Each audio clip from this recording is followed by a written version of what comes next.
Di sini gue pengen tanya ke kalian semua. Kalian tahu nggak sih, apa satu hal yang paling disesali semua orang, termasuk lu di sini? Semua orang yang nonton di sini akan nyesel pas sebelum dia mati. Ini lu bisa cross check gue, lu fact check gue, semua studi yang ada tentang hal ini. Cuman satu, lu tau nggak? Penyesalannya manusia, semua umat manusia penyesalannya satu. Ketika mereka di interview, ya udah diranjang, mereka udah mau mati nih, hidupnya udah di ujung nih, udah tua, udah pengen mati atau sakit, udah pengen mati. Ini studinya tanya ke mereka satu-satu. Apa sih yang lu paling nyeselin di dunia ini? Selama hidup lu ini apa yang lu paling nyeselin? Mereka semua ngomong satu hal. I wish I had live a life true to myself. Andai gua hidup sesuai dengan diri gua sebenarnya. Bukan ekspektasi orang lain, tapi sesuai diri gua sebenarnya. Ini adalah hal yang gua tahu dari dulu. Menurut gua, hal paling menyedihkan dari orang-orang miskin. Kalau lu nonton sini dan lu masih miskin, hal paling menyedihkan itu bukan cuma sekedar lu nggak bisa bawa orang tua lu naik haji. Bukan cuma sekedar lu jadi tukang cuci piring di rumah keluarga lu. Bukan cuma lu datang ke tongkrongan temen lu dengan mobil paling jelek. Bukan dengan lu kerja di tempat paling menyebalkan. Bukan itu, ya. Tapi lu akan menyesal di penghujung hidup lu. Lu tidak bisa live your life to the fullest. Artinya apa? Lu tidak bisa menikmati hidup lu seluruhnya, dan lu tidak bangga dengan apa yang lu kerjakan. Lu sebelum mati, lu akan nyesel lu hidup tanpa cerita. Ini gue kasih tahu lu semua di sini ya.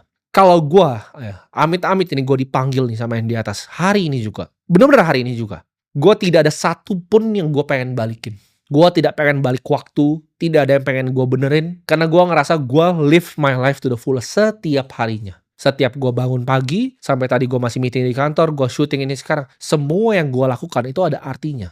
Lu mau tahu di sini, yang gue sebut hal paling menyedihkan ya dari orang miskin itu apa? Ini gue akan kasih lu analogi, biar lu lebih gampang masuk ke kepala lu apa yang gue maksud dengan lu wish ya, you had a life true to yourself. Anggap lu punya teman tongkrongan, berlima. Ada satu pecundang, dan ada 4 orang yang sangat-sangat kaya dan sangat-sangat sukses. Anggaplah mereka ini semua teman satu SMA. Berlima ini. 4-nya itu jadi super sukses, super kaya, dan satunya jadi orang biasa aja. Menurut lo, apa yang paling menyedihkan dari orang yang biasa aja dan miskin ini? Apakah cuma karena dia ketongkrongan yang lain pakai Ferrari, pakai Lambo, pakai McLaren, pakai Aston Martin, terus dia naik mobil Avanza? Mungkin dia masih bangga dengan Avanzanya. Mungkin bukan itu yang bikin dia sedih. Mungkin juga bukan ditanya, oh lu abis ngapain hari ini? Oh gue di kantor gitu. Bukan cuma hidupnya yang biasa aja. Yang 4 nih misalnya istrinya cantik-cantik, cuma dia sendiri yang istrinya jelek. Bahkan bukan itu, mungkin dia beneran sayang sama istrinya. Lu mau tahu yang paling menyedihkan apa? Dia tidak punya cerita hidup. Maksudnya apa? Untuk orang sampai sukses, gue tahu itu ada perjuangan yang luar biasa. Semua teman-teman gue yang sukses itu perjuangannya luar biasa dan gue tahu sendiri. Kalau ada seperti itu, ya 4 orang sukses dan 1 orang biasa aja, dia tidak punya cerita apa-apa. Contoh, gue nih, ya, gue itu ketika gue sukses, itu banyak sekali tantangan yang gue hadapi di hidup gue yang gue harus overcome, yang harus gue lewati. Anggap kita mengarungi laut. Ketika gue naik kapal, di depan itu ada monster bentuk ular begitu besar sekali, dan gue berhasil lawan gitu kan. Walaupun ada kena siripnya, tangan gue udah kayak setengah mau buntung, mata gue copot gitu kan. Tapi itu justru jadi cerita kan. Luka-luka di tangannya, gue kena hempas ekornya, terus tulang gue ada yang patah gitu. Itu justru jadi cerita hidup. Ketika ada di rumah gue, ya ketika gue berhasil lawan monster itu, raja di tempatnya itu ngasih gue hadiah yang luar biasa besar. Karena berhasil bunuh monster yang banyak bunuh rakyatnya. Gue dikasih uang yang sangat banyak, dan akhirnya apa? Hidup mewah. Ya, walaupun gue mata udah nggak ada satu, itu di belakang tempat kursi gue itu ada kepala monster yang gue potong, gue taruh di atas kepala situ. Dan teman gue misalnya satu lagi, dia udah berhasil masuk ke goa lawan naga gitu kan. Dia punya armor itu isinya udah kena bakar semua, udah kena bakar sama api semua. Ya udah gosong gitu. Tangannya pun luka bakar semua, setengah kepala luka bakar. Tapi itu ada kepala naga di belakang rumahnya.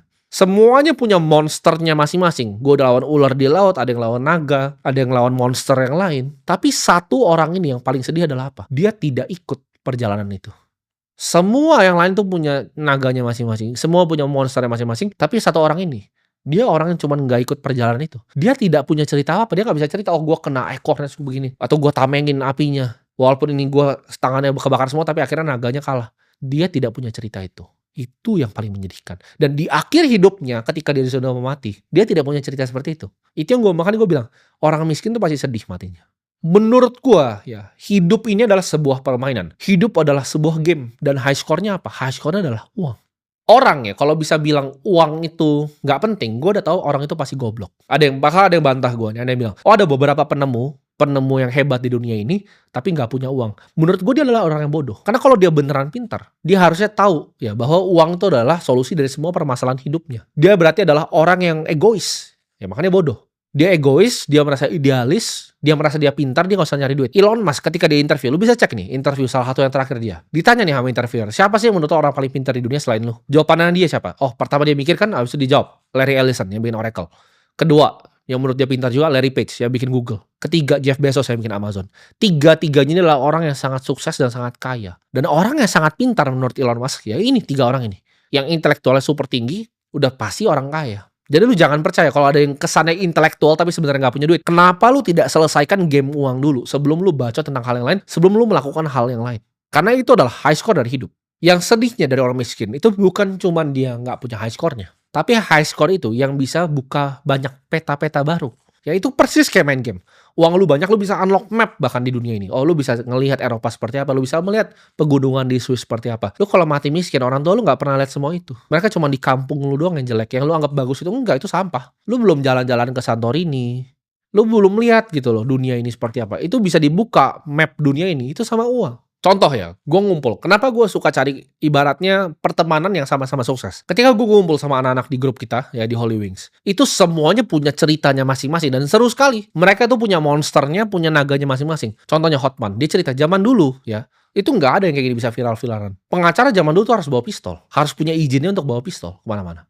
Karena bahaya profesi pengacara zaman dulu. Kalau sekarang orang nggak berani macam-macam karena tinggal diviralin. Zaman dulu kan nggak ada viral-viralan. Ada monsternya masing-masing gitu. Andrew ketika punya gadanya itu dibobol sama oknum TNI. Itu seru sekali gitu ceritanya. Ketika Ivan dikerjain sama orang sampai outletnya ditutup semua. Itu banyak cerita-ceritanya. Ada monster yang ditaklukkan masing-masing orang. Sampai mereka jadi orang seperti itu. Kalau lu cuma jadi orang biasa aja, lu tidak punya monster. Gua pun udah taklukin banyak monster di hidupku. Cuman lu aja nggak lihat di kamera di sini. Apa yang sudah gue lewatin. Buat orang-orang yang tahu gue, yang tahu di belakang layar apa yang gue kerjakan dan monster mana yang gue lawan. Banyak sekali. Lu kira gue nyampe sini ya? Gue umur 24 tahun punya triliunan itu gak kesini dengan gampang. Itu banyak sekali yang udah gue lawan, yang udah gue bunuh bahkan monster-monsternya. Tapi lu gak akan pernah paham di sini. Banyak sekali yang mau coba nyekat gue, banyak sekali yang mau coba jatuhin gue. Gue itu kalau gue bilang tadi, kalau gue mati hari ini gue gak menyesal. Kenapa? Karena semua yang keluar dari mulut gue, ya lu mau terserah, lu gak percaya atau percaya. Semua yang keluar dari mulut gue ini adalah kepercayaan yang gue punya di hati gue. Ketika gue ngomong revolusi keuangan, orang banyak bilang, oh dia sebenarnya cuma persetan loh. Gue berani bela itu sampai gue mati. Kenapa? Karena gue benar-benar merasa dunia ini tidak adil. Sistem keuangan dunia ini tidak adil dan gue bertekad untuk ubah itu semua. Jadi kalau lu ambil nyawa gue hari ini, gue tidak akan menyesal. Gue tidak akan mundur dan gue tidak akan takut. Gue itu kalau ngomongin masalah uang, ya uang gue tuh udah hidup ya. Anak gue nih ya, punya 7 generasi ke bawah tuh gak usah kerja sehari hidupnya udah aman semuanya. Gue udah selesain ini gamenya dulu. Sudah selesai lama baru gue nyalakan kamera. Nggak kebalik. Bukan belum selesai gamenya baru nyalakan kamera. Malah cuma ngambilin endorse. Gue itu hidup ya. Hidup yang menurut gue seru banget. Ketika gue umur 19 tahun, gue negosiasi depan muka dengan private equity investor nomor 1 di Indonesia. Gue negosiasi valuasi perusahaan gue sendiri. Yang dia mau beli share-nya dari gue, pakai entitasnya dia. Gue jadi nahkoda dari kapal. Itu isi 130 orang di umur 20 tahun. Gue punya 130 karyawan di umur 20 tahun. Dan akhirnya ya 15 orang yang masih tersisa dari kapal itu ya jadi pendekar-pendekar gue waktu itu masih jadi pendekar gue sampai sekarang. Yang bahkan yang masih ngedit video ini masih orang yang sama. Gue bisa cerita gitu. Gue ketemu partner yang salah yang cuman bisanya pencitraan tapi hasil nol besar. Sampai sekarang semua orang sekarang tahu. Akhirnya dulu itu ibaratnya investor gue. Investor kan kalau kita operator perusahaan, investor tuh semacam ya bisa dibilang bos lah kalau dipanggil investor harus datang segala macam. Gue sekarang jadi partner di salah satu perusahaan yang kita bareng-bareng investasikan yang akan mengubah revolusi dunia keuangan ini. Yang tadinya adalah investor, sekarang levelnya sejajar partner dalam waktu 4 tahun. Itu kenapa? Karena reputasi dan skill yang gue punya. Gue nggak takut mulai semuanya dari nol. Orang-orang paling hebat di dunia itu nggak takut mulai dari nol. Elon Musk setelah dia jual PayPal, dia jadi gembel lagi tidur di sofa. Duitnya ditaruh di 3 tempat. Satu itu Solar City, perusahaan solar yang sekarang di merger ke Tesla. Kedua itu Tesla. Ketiga itu SpaceX. Dia tidur di sofa lagi. Gue setelah balikin uang investor itu, gue nggak ngambil gaji selama 1 tahun. Gue itu mulai lagi dari nol. 15 pendekar yang gue punya tadi, itu gue ajak ke apartemen gue. Kita mulai perusahaan namanya Akademi Kripto. Gue nggak nyerah. Dan orang kan banyak yang gengsi untuk mulai dari nol. Dulu karyawan gue 130, gue punya 4 lantai kantor. Gue mulai lagi semuanya dari nol. Itu semua nggak datang dengan gampang. Kalau lu kira gue tuh orang yang cuma suka foya-foya, itu semua nggak ada artinya ya untuk gue. Karena duit itu bagi gue cuma high score. Ujung-ujungnya bakal gue bagiin semua. Gue bakal pakai semua uang yang gue yang punya untuk kebaikan orang banyak. Gue mungkin belum ketemu sekarang formatnya apa. Yang paling dekat di hati gue edukasi. Makanya gue bangun-bangun sekarang sekolah. Gue tanya, mana ada anak umuran gue punya harta seperti gue bagi-bagi bangun-bangun sekolah seperti gue. Lu jangan cuma cari di Indonesia, lu coba silahkan cari di dunia. Mungkin ada banyak, kalau kakek-kakek bacot punya 2 triliun mah gue kenal ada banyak. Nggak usah kakek-kakek umur 50 punya 2 T aja banyak gue kenal. Tapi yang punya triliun di umur gue, lu bahkan nggak bisa hitung pakai satu tangan loh. Yang bikin sendiri ya duitnya, lu nggak bisa hitung pakai satu tangan. Gue percaya akan takdir dan misi gue. Ini kalau gue disuruh ulang balik ke nol lagi, gue akan dengan happy, gue akan dengan tersenyum. Semuanya gue ulang lagi dari nol. Ketika gue bisa cerita begini ke lu, ya, gue cerita, oke, gue 19 tahun, gue pernah deal sama orang seperti ini, gue bikin perusahaan seperti ini, gue mulai lagi dari nol, kena take winter, uangnya harus gue balikin, gue punya partner ternyata nggak berguna sama sekali, gue cari partner baru, gue mulai dari nol lagi. Akhirnya investor gue yang awal sekarang berpartner sama gue untuk bikin satu entitas yang baru. Itu kan cerita yang seru, ya. Itu cerita yang bisa gue bawa sampai mati. Nah kalau lu ketika lu mati, lu apa yang lu mau ceritain? Lu nongkrong di tempat kopi, lu sekolah gitu. Apa yang lu mau ceritain? Apa yang lu bisa banggakan dari hidup lu? Mending gak usah hidup sekalian.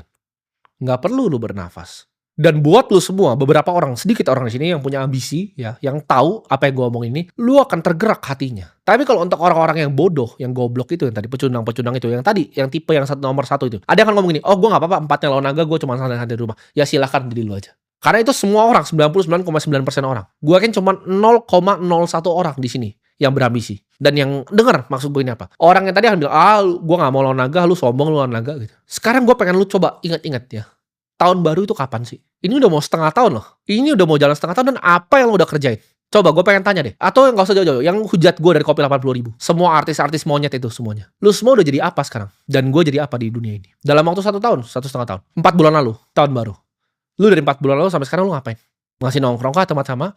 Masih bikin bisnis yang gagal kah? Investasi belum berhasil kah? Apa yang udah capai? Gue dalam waktu 4 bulan aja, ini mau bulan depan udah mau opening lagi. Besok gue opening S-Bar di SCBD. Bulan depan tanggal 8 buka di Malaysia. Ini gue udah ekspansi 30 outlet lebih. Lu udah ngapain? Gue udah bikin bar paling bagus ya di Asia. Gue lagi bangun exchange yang menurut gue akan jadi nomor 1 di Indonesia dalam waktu 4 bulan. Gue udah bangun 3 sekolah. Gue udah bangun fund crypto yang isi triliunan aumnya. Gue bikin duit puluhan miliar yang lu mimpin tuh dalam sehari. Sedangkan lu masih ngapain di sana? Paling sedihnya dari orang miskin adalah apa? Semua teman-teman lu, apalagi nanti yang jadi sukses, itu akan ninggalin lu di belakang. Dan gak akan ada yang ingat sama lu.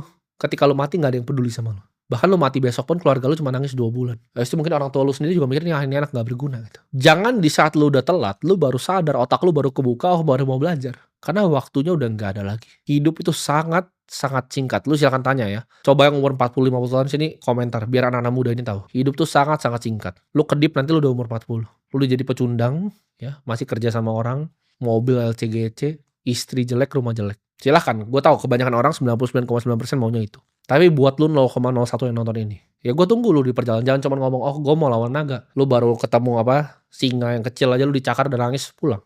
Gue udah umur 19 tahun, gue udah quest buat lawan naga gitu. Gue udah lawan berapa naga, berapa monster ular di laut buat nyampe sini. Lu percayalah omongan gue, orang yang punya duit banyak sekali, itu tidak ada yang tidak melawan naga. Tidak ada yang melewati hal yang sangat-sangat sulit. Ini gue bisa ngomong 2 hal. Lu mau ngomong yang legal, lu mau ngomong yang ilegal. Lu mau ngomong, oh misalnya Pablo Escobar kaya karena dia begini. Coba lu jadi dia. Paling dipotong jari lu baru hari pertama kerja. Udah nangis. Terus lu pergi. Lu jangan ngomong, oh dia industrinya ini. Dia jadi kaya karena ini. Lu coba lu. Lu kira gampang bikin kayak begitu? Bikin kartel seperti Pablo Escobar? Silahkan coba lu coba. Lu baru jualan di pinggir jalan udah mati. Jadi hidup ini gak ada yang gampang. Lu coba lu ngomong bikin Netflix. Coba bikin Netflix. Coba bikin Google. Sulit sekali dan bahkan naga yang mereka bunuh tuh udah jauh lebih banyak dari gua. Dan gue masih berproses gitu. Tapi gue gak pengen lu disini semua cuma tinggal diem. Jangan jadiin lu hidup yang sia-sia. Jangan jadi orang yang sia-sia di hidup ini. Jadi abis nonton video ini, ya jangan cuma lu diem-diem. Lu ingat setahun ini lu janji apa awal tahun. Dan sekarang lu belum lakuin. Dan lu lakuin itu sekarang.